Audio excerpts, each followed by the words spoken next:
pronto para fazer outro vídeo para vocês. E hoje, como vocês viram no começo do vídeo, eu vou fazer uma latinha de Coca-Cola. Mano, ela é muito realista, velho. Ela é muito top. E dá pra você enfeitar, fazer qualquer coisa, uma lojinha. E pode, olha, vou falar os itens que precisam. Uma cerca de carvalho escuro, um pedregulho, gelo compactado, liberador, balde de água, redstone.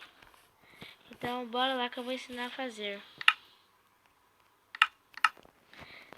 Esse pedregulho aqui pode ser qualquer bloco, não precisa ser pedregulho, é só para fazer o suporte.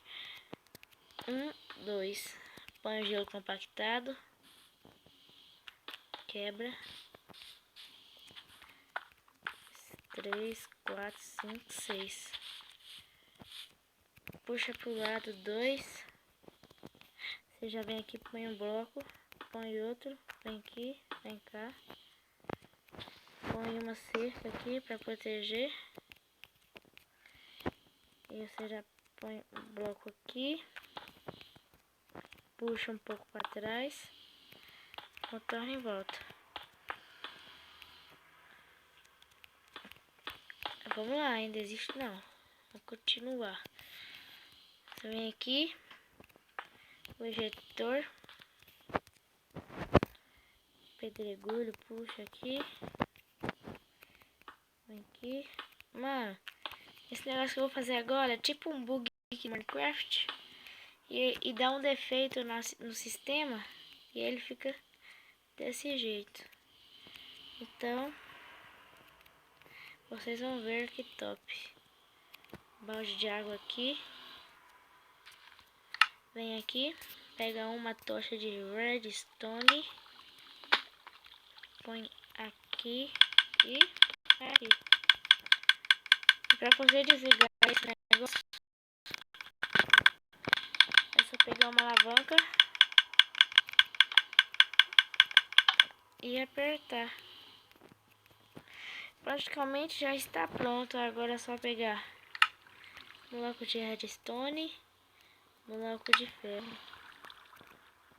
Pode ser bloco de ferro, pode ser bloco de quartzo. Não pode ser outro bloco, tem que ser de redstone. Mas se quiser pegar outro bloco vermelho, tanto faz.